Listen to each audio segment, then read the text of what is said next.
Shalom saudara-saudara yang saya kasihi dalam nama Tuhan Yesus Kristus. Kembali berjumpa lagi dalam penyampaian firman Tuhan bagi kita semua dimanapun saudara-saudara berada. Hari ini dalam topik khotbah saya adalah jalan orang benar dan jalan orang fasik, yang terambil dalam Mazmur pasal yang pertama ayat 1 sampai ayat yang ke-6. Demikian firman Tuhan. Jalan orang benar dan jalan orang fasik.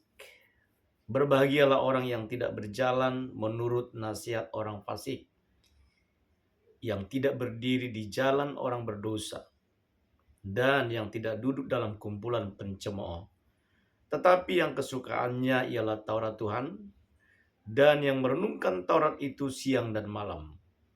Ia seperti pohon yang ditanam di tepi aliran air, yang menghasilkan buahnya pada musimnya, dan yang tidak layu daunnya, apa saja yang diperbuatnya berhasil. Bukan demikian orang fasik, mereka seperti sekam yang ditiup angin. Sebab itu orang fasik tidak akan tahan dalam penghakiman. Begitu pula orang berdosa dalam perkumpulan orang benar. Sebab Tuhan mengenal jalan orang benar, tetapi jalan orang fasik menuju kebinasaan. Saudara-saudara, dalam pembacaan firman Tuhan ini, kita melihat bahwa ini adalah mazmur pengajaran tentang yang baik dan yang jahat. Baik juga bicara berkat dan kutuk. Dan ini juga bicara bagaimana kita menjadi orang benar. Bahwa orang benar dikatakan dia akan berbahagia. Maka jika kita tahu dalam firman Tuhan ini adalah masuk pengajaran bicara tentang yang baik dan yang jahat, demikian juga bicara tentang berkat dan kutuk, maka kita bisa mengambil jalan yang benar. Kenapa kita harus mengambil jalan benar? Karena jalan benar akan menuju kepada kebahagiaan. Dan jika kita mengikuti jalan yang benar, maka kita menjauhkan jalan kefasikan. Karena jalan kefasikan itu pada akhirnya menuju pada kesengsaraan dan kehancuran bagi kita. Kita yakin saudara-saudara apa yang diajarkan oleh firman Tuhan pada saat ini, bahwa kita harus menjadi orang yang benar dan berjalan menurut nasihat Tuhan. Siapakah yang dimaksud dalam pemazmur ini yang berbahagia? Yang pertama adalah dikatakan bahwa orang yang berbahagia itu adalah orang yang berjalan dalam kebenaran. Dikatakan mereka tidak berjalan menurut nasihat orang fasik. Orang fasik itu bicara tentang bahwa mereka keluar dari ketaatan mereka kepada Tuhan. Dan orang fasik itu juga disebut bahwa mereka adalah orang yang tidak beriman. Mereka juga mengetahui keberadaan Tuhan, tetapi mereka tidak mempercayai keberadaan Tuhan. Maka orang-orang yang seperti ini disebut orang fasik. Dan mereka tidak akan mengalami kebahagiaan. Mereka tidak akan melihat hari-hari baik. Mereka hidup, tapi seperti tidak hidup. Mereka punya kekayaan, tapi tidak menikmati. Mereka punya kekuasaan, tapi tidak menikmati kekuasaannya. Mengapa? Ya karena memang mereka mendapatkannya sebagai orang fasik. Maka orang benar itu dikatakan orang yang berbahagia itu disebut adalah mereka yang tidak berjalan menurut orang fasik. Saya sudah sebut tadi bahwa orang fasik adalah orang yang keluar dari ketaatan kepada Tuhan, orang yang tidak beriman, mereka yang tidak mengetahui keberadaan Tuhan, namun mereka tidak mempercayainya. Lalu berikutnya, orang yang dimaksudkan yang berbahagia itu adalah mereka yang tidak berdiri di jalan orang berdosa. Kita percaya kita adalah orang berdosa, tetapi Yesus Kristus sudah menebus kita. Kita menjadi orang benar. Kita keluar dari kegelapan, masuk kepada terangnya yang ajaib. Maka sebagai orang yang sudah ditebus, maka kita harus berjalan menurut kebenaran. Bukan berdiri di jalan orang berdosa. Artinya apa? Ya jika kita sudah tahu itu dosa, seharusnya kita jangan melakukan itu. Jangan lagi kita ulangi itu. Jika kita sudah tahu itu salah, jangan kita katakan itu benar. Artinya adalah tidak memihak.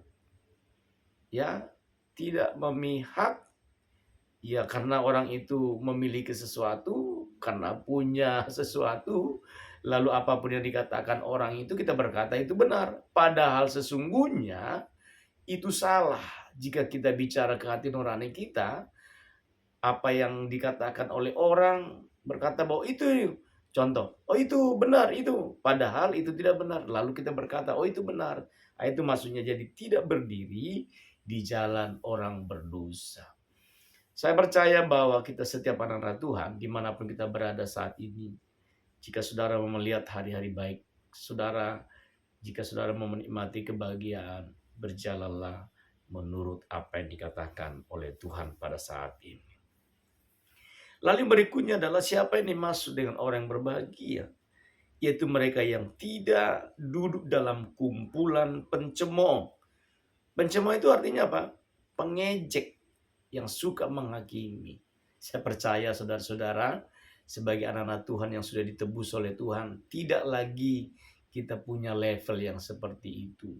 Tidak lagi duduk di dalam kumpulan pencemooh yang sukanya mengejek, yang sukanya menghakimi. Bahkan dikatakan pencemooh cenderung dengan orang sombong, angkuh dengan kehidupannya. Satu contoh saudara-saudara. Kadangkala kalau kita melihat orang yang seperti ini, kita ada dalam kumpulan beberapa orang. Lalu ketika orang itu lewat, kita ejek. Ya, kita katakan sesuatu yang tidak baik. Tapi saya mau berkata pada saat ini, jangan duduk dengan kumpulan pencemooh yang kerjanya hanya menghakimi, yang kerjanya hanya mengejek, yang kerjanya hanya angkuh dan sombong. Tapi kita sebagai orang benar yang berjalan dalam kebenaran, maka kita akan melihat hari-hari baik. Tuhan tidak pernah mengajarkan kita untuk menghakimi orang. Tuhan tidak pernah mengajarkan kita untuk mengejek orang. Tapi Tuhan ajarkan kita supaya kita berdoa. Artinya apa? Menerima kelemahan orang itu. Menerima kekurangan orang itu. Inilah tugas kita berdoa supaya orang itu diterangi oleh firman Tuhan. Mulut kita tidak diurapi hanya untuk mengejek orang. Mulut kita tidak diurapi untuk menghakimi orang. Tapi mulut kita diurapi, mulut kita dipakai untuk menyatakan kebenaran, mendorong, membangun orang kepada kebaikan, supaya mereka juga hidup dalam terang. Jadi, orang-orang yang hidup dalam kebenaran akan menikmati kebahagiaan dan tidak duduk dalam kumpulan pencemooh. Kalau dalam terjemahan ya, terjemahan dari bahasa Ibrani, arti pencemooh itu adalah lutz. Ya, lutz yang artinya dikatakan di sini orang yang mencemooh hal tentang Allah dan tidak, artinya bahwa dia ya tidak merasakannya, ya, tidak mendapat sesuatu, tetapi pendapatnya selalu negatif tentang Allah. Ia negatif berpikir tentang orang lain, tentang negatif, itu pencemooh. Lalu ketika dia mencemooh orang lain, lalu dia melibatkan orang lain supaya orang lain juga terlibat. Maka hari ini saudara-saudaraku, saya mau berkata, jika saudara bertemu dengan orang-orang yang kumpulannya hanya mencemooh, lebih baik tinggalkan. Jangan bergabung dengan orang itu. Lebih baik saudara tidak punya teman yang seperti orang itu. Ya, pencemooh yang sukanya menghakimi, yang sukanya mengejek, yang sukanya mengata-ngatai orang, yang sukanya menggosip. Tinggalkan itu. Kenapa? Karena orang-orang yang seperti itu tidak akan pernah menikmati kebahagiaan. Jadi jangan sampai saudara artinya kumpul dengan orang-orang pencemooh, ya, mencemooh hal tentang Allah, ya, dan mengungkapkan pendapat yang negatif. Ya, dia mengungkapkan, dia menyampaikan pendapatnya, tetapi selalu negatif. Selalu negatif. Contoh, ketika dia punya masalah atau persoalan, dia tidak berpikir positif. Kenapa Tuhan izinkan masalah? Berarti Tuhan mau orang itu didewasakan. Tuhan mau supaya orang itu sadar. Tapi cenderung kalau pencemooh, itu dianggap sesuatu yang negatif. Sesuatu yang salah dari Tuhan. Tapi orang-orang benar, jika ada persoalan, ada masalah yang dihadapi, dia akan menganggap itu positif. Kenapa? Semuanya itu mendatangkan kebaikan. Saudara-saudara yang kasih Tuhan, bahwa Ketika kita tidak duduk dalam kumpulan pencemooh seperti katakan firman Tuhan yang baru kita baca, maka dikatakan mereka akan mengalami kebahagiaan. Mereka akan melihat hari-hari hidup. Bahkan dikatakan mereka sampai rambutnya memutih, Tuhan akan menggendong. Tidak akan pernah berkekurangan, justru berkecukupan. Tidak pernah berhutang, tapi memiutangi. Inilah janji firman Tuhan. Saudara-saudara, siapakah yang dimaksud orang yang berbahagia itu? Yaitu mereka yang kesukaannya Taurat Tuhan. Dia suka firman. Dia suka Taurat Tuhan. Ketika ada khotbah, ketika ada sharing, ketika ada persekutuan, pertemuan, lalu ketika dalam pertemuan adalah firman, dia sangat menyukai itu. Dia tidak pernah bosan, justru dia rindu akan firman Tuhan. Karena firman itu adalah Allah sendiri yang memberikan kekuatan. Dan firman itu akan menerangi hidup. Dikatakan firman-Mu, pelita bagi kakiku, terang bagi jalanku. Ketika kita menyukai firman Tuhan, maka firman itu menjadi terang bagi kita. Menerangi hidup kita, menerangi perjalanan hidup kita. Kemanapun kita melangkah, kemanapun kita pergi, kita diterangi saudara-saudaraku. Artinya apa? Kita akan melihat rancangan Tuhan yang terjadi atas hidup kita. Kita akan melihat bagaimana Tuhan bekerja dalam kehidupan kita dan keluarga kita. Maka orang yang mau menikmati kebahagiaannya adalah mereka yang menyukai Taurat Tuhan. Mereka yang suka dengan firman Tuhan dan bukan hanya suka, tapi dia menjadi orang pelaku firman Tuhan. Merenungkan firman itu siang dan malam. Setiap hari ketika dia punya persoalan, dia ingat firman Tuhan yang akan meneguhkan dia. Bahwa segala sesuatu yang terjadi dalam kehidupannya tidaklah mendatangkan kecelakaan, tapi mendatangkan kebaikan. Tidak ada yang salah dari Tuhan, saudara-saudaraku. Maka orang yang suka firman Tuhan dan dia merenungkan siang dan malam, maka dikatakan orang itu seperti pohon yang ditanam di tepi aliran air. Saya punya kebun, ada pohon-pohonan, saya bandingkan saudara-saudara. Ketika pohon yang saya tanam ya agak jauh dari tepi aliran air yang ada air-airnya, dan yang saya tanam agak dekat di tepi aliran, itu berbeda pertumbuhannya. Saya sudah melihat sendiri pohon yang dekat dengan tepi aliran air, maka pohon itu cepat bertumbuh dan berkembang. Sedangkan pohon yang tidak dekat dengan tepi aliran air itu agak sedikit susah berkembang. Artinya adalah orang yang kesukaannya firman Tuhan dan merenungkan siang dan malam, maka disebut orang itu seperti pohon yang ditanam di tepi aliran air. Artinya pohon itu akan menghasilkan buahnya pada musimnya dan terlihat daunnya tidak akan pernah layu. Itu pohon kalau dia ditanam di tepi aliran air. Itu saya perhatikan karena saya punya pohon, ada pohon jambu duren, ada saya tanam, maka saya selalu perhatikan. Oh ternyata kalau pohon yang ditanam di tepi aliran air itu pertumbuhannya cukup luar biasa ya. Pohonnya pun besar, tinggi, dan daunnya begitu hijau. Tapi saya bandingkan dengan pohon yang ditanam agak jauh dari tepi aliran air, itu pertumbuhannya agak sedikit ya tidak seperti pohon yang saya tanam di tepi aliran air itu. Lalu dikatakan bahwa orang yang berbahagia yang disebut itu adalah apa saja yang diperbuatnya berhasil. Jadi apa saja yang kita perbuat berhasil. Tentu pekerjaan yang kita kerjakan adalah pekerjaan yang seperti yang Tuhan mau. Ya, jadi tidak semua ya pekerjaan, jika itu pekerjaan yang tidak berkenan di Tuhan, ya tidak diberkati saudaraku. Tapi pekerjaan yang memang saudara-saudaraku yang dikenan oleh Tuhan. Ya, apa saja? Apakah saudara sebagai seorang petani? Apakah saudara sebagai seorang peternak? Apakah saudara sebagai pegawai, pengusaha, bisnis apapun? Jika pekerjaan itu pekerjaan yang berkenan di hati Tuhan, maka saudara akan berhasil. Kenapa berhasil? Karena saudara berjalan menurut firman Tuhan. Kenapa saudara berhasil? Karena saudara mengikuti apa yang Tuhan perintahkan. Saudara-saudara, saya katakan di awal bahwa di dalam kitab Mazmur yang kita baca tadi itu, ya, Tuhan membuat satu perbedaan bagaimana orang yang berjalan menurut ya nasihat Tuhan, dan dibandingkan dengan orang fasik. Yang kedua disebut tadi orang fasik. Kalau dibaca dari ayat 4 sampai 6 dikatakan bahwa jika kita berjalan menurut nasihat orang fasik, dikatakan bahwa mereka seperti sekam yang ditiup angin. Saudara pasti tahu apa itu sekam atau yang disebut dengan dedak, ya. Nah, kalau saudara menurut nasihat orang fasik, maka bisa dipastikan saudara kehidupanmu tidak akan pernah menerima kebahagiaan. Bahkan dikatakan, digambarkan kehidupan orang fasik itu seperti sekam yang ditiup angin lalu tidak akan kelihatan lagi. Dan orang fasik itu tidak akan tahan dalam penghakiman.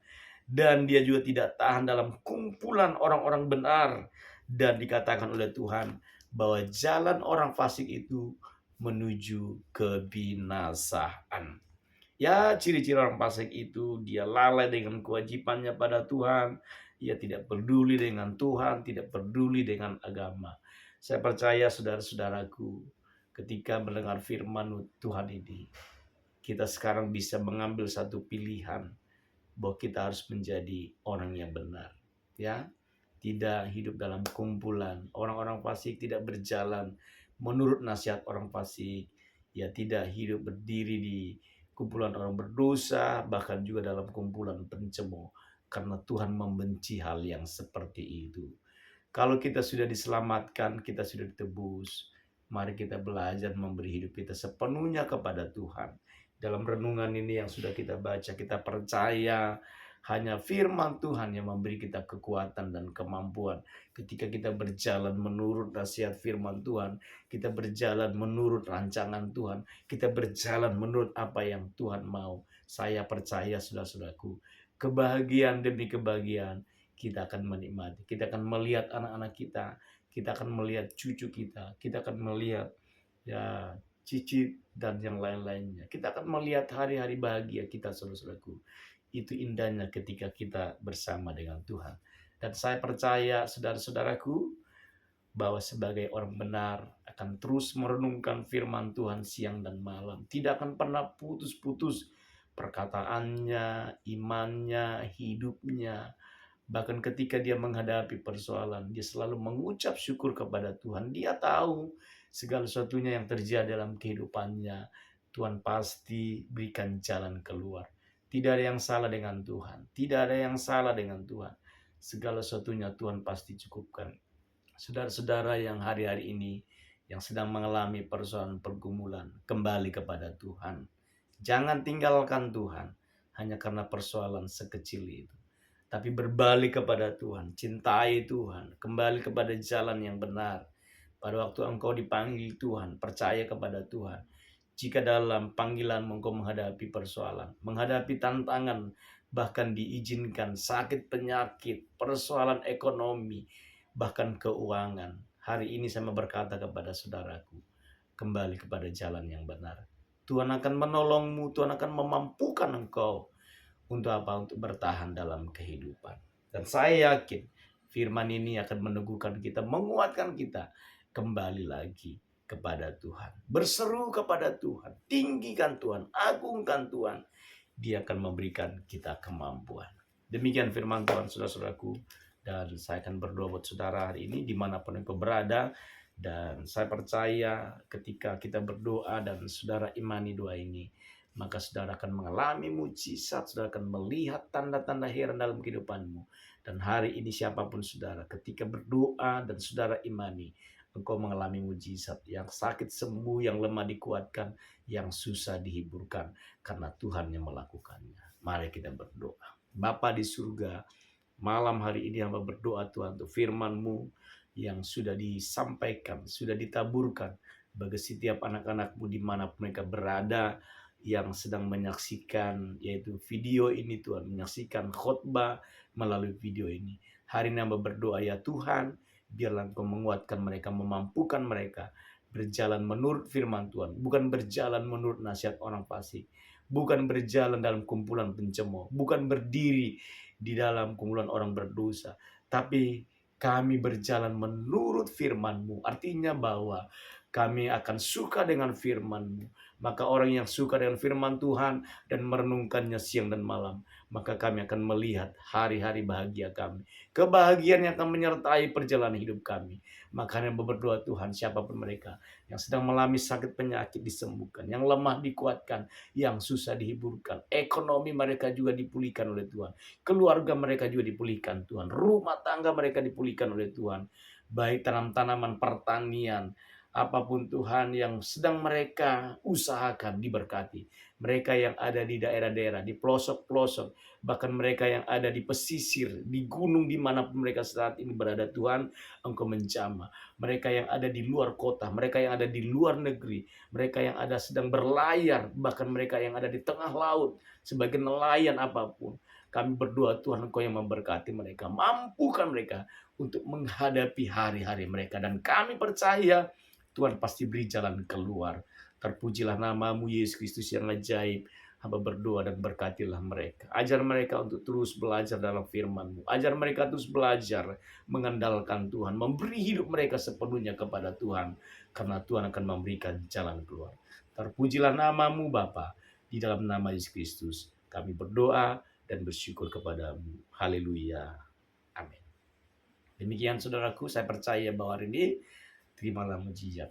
Saya dengan Pendeta Samuel Lambok Nenggolan, Gembala GB Kampung Sawah yang ada di Jakarta Timur, mengucapkan selamat menikmati hari bahagia dan terimalah berkat Tuhan yang luar biasa. Shalom.